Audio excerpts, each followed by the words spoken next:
For the past few months, I've actually been really busy. Well, I'm always busy working on videos and stuff, but this time it's a different kind of busy. Busy as in, I'm leaving the house and doing things. Like an average person. In my defense, it's a lot more than normal, okay? Don't judge me yet. In April, there was VidCon Europe, then in May I went to Phoenix Comic Con, I was moving, followed by VidCon US, and right after that we had a meetup in Boise, Idaho. It was nuts, and I almost emotionally died. But that's not the point. I did a lot of traveling, and I'm gonna talk about that part. I think it's a fairly common thing to have traveled at least a little bit, and if you haven't, you should leave. Just kidding, you can stay. It's okay. I don't know about any other airports, but the one I went to in Arizona had bathrooms that were almost completely hands-free. I'm talking automatic toilets, hands-free sinks, hands-free soap and paper towel dispensers. You could walk in and pretty much touch nothing. I had a moment in there where I thought, whoa, if you had no arms or hands, you could totally still use this bathroom. Thinking like, man, this is so progressive. And then I had the realization, oh wait, people without hands don't need to wash their hands. I want to talk about passport photos. Can we talk about passport photos for a sec? Like, people aren't allowed to smile anymore? I don't like that rule. They say it can make it more difficult for facial recognition if you're smiling, but okay, put it this way. Not smiling in my passport photo made me look like I'm a drug dealer who smoked too much alcohol. And I'm just looking out for the police here, but 99% of the time, I'd like to think that I don't look like that.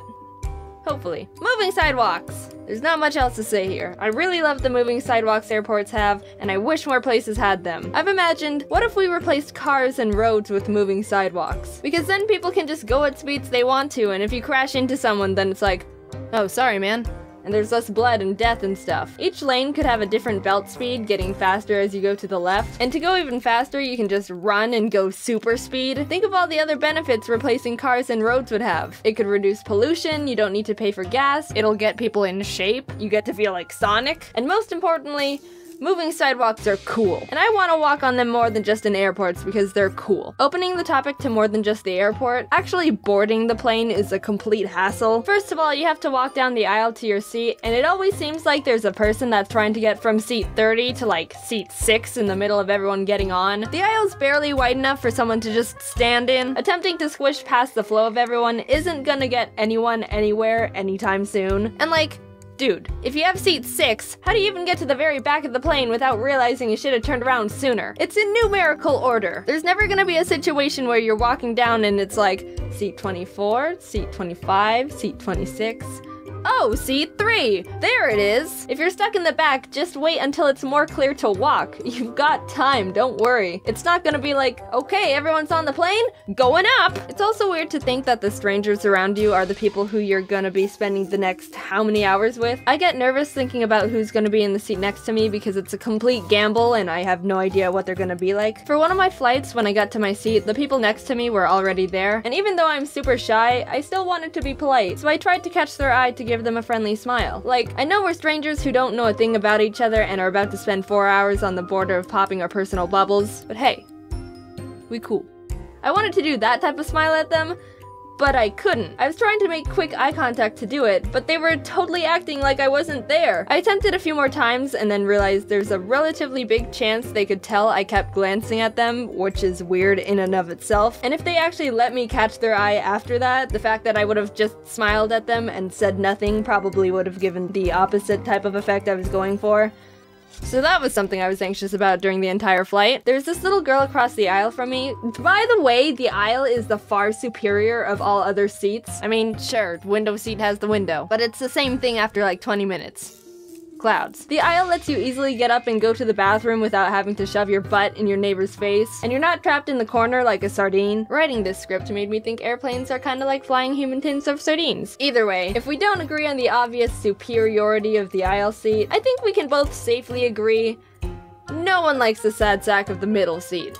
No one. If you do, no you don't. Anyway, so there was this little girl across the aisle from me, and she was super chipper and peppy, talking to her mom and having fun. At one point she looked over at me and said, I like your shoes. And you know how you get into a mode where you aren't expecting anyone to try and communicate or interact with you, so you kind of go into life autopilot? Well, I was in the middle of that, so she really caught me off guard and I had to quickly reboot and say, Oh, thank you! It was nice of her to say, but man did she catch me at a bad time. My brain was completely out to lunch. I thought it was also funny that after she said that, she immediately looked at her mom like, "Did you see me be nice and compliment that girl's shoes?" The mom didn't do much. She looked tired. After I thanked her, I thought that was the end of the interaction, but she started talking more. When I was her age, I was a shy turtle of a human being and didn't want to talk to anyone, so I was surprised at how social and amiable this girl was for being so young. She was talking to me for maybe like 15 or so minutes, and I would tell you what we talked about, but the entire time I had absolutely no idea what she was saying to me. The fact that the plane jets were so loud and we were separated by an aisle made it so I could see her mouth moving, and it was obvious she was making sounds,